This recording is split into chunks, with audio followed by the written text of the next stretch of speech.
নমস্কার, আপনারা দেখছেন বঙ্গবাংলা আপডেট ইউটিউব চ্যানেল। আজ আবার কলকাতা হাইকোর্টে ৩২,০০০ প্রাথমিক শিক্ষকের মামলা লিস্টেড হলো। কলকাতা হাইকোর্টে ৩২,০০০ অপ্রশিক্ষিত প্রাথমিক শিক্ষকের চাকরি বাতিলের মামলাটি আবার নতুন করে শুনানির জন্য তালিকাভুক্ত করা হয়েছে। এই মামলাটি পশ্চিমবঙ্গের প্রাথমিক শিক্ষা নিয়োগ প্রক্রিয়ার স্বচ্ছতা এবং বৈধতা নিয়ে প্রশ্ন তুলেছে এবং এর রায় রাজ্যের শিক্ষা ব্যবস্থার ওপর সুদূরপ্রসারী প্রভাব ফেলবে বলে মনে করা হচ্ছে।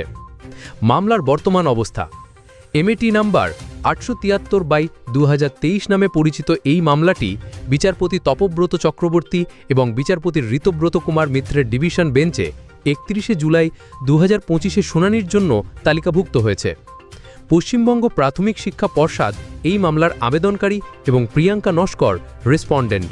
এই মামলায় মোট 101টি সংযুক্ত আবেদন দাখিল করা হয়েছে, যার মধ্যে সম্প্রতি 99, 100 এবং 101 নম্বর আবেদনগুলি নতুন করে অন্তর্ভুক্ত হয়েছে।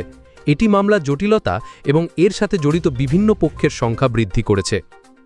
শুনানির সময়সূচি: ডিভিশন বেঞ্চের কার্যতালিকায় এই মামলাটি 37 নম্বর আইটেম হিসাবে তালিকাভুক্ত হয়েছে এবং মধ্যাহ্নভোজের পর দুপুর 2টোয় শুনানি শুরু হওয়ার কথা।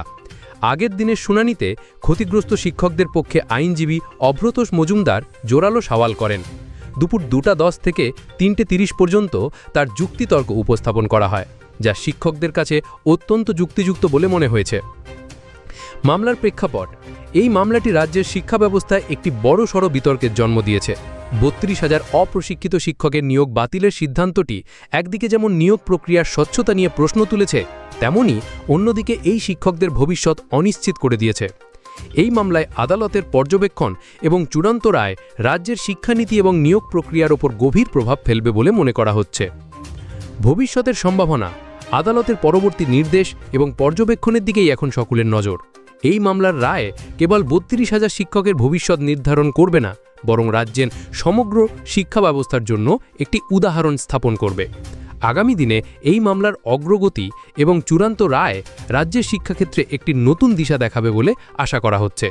এই মামলার প্রতিটি আপডেট আমরা আপনাদের কাছে পৌঁছে দেব। তো বন্ধুরা, আপনি কোন জেলা থেকে ভিডিওটি দেখছেন? আপনার এলাকায় কেমন আবহাওয়া? কমেন্টে জানান।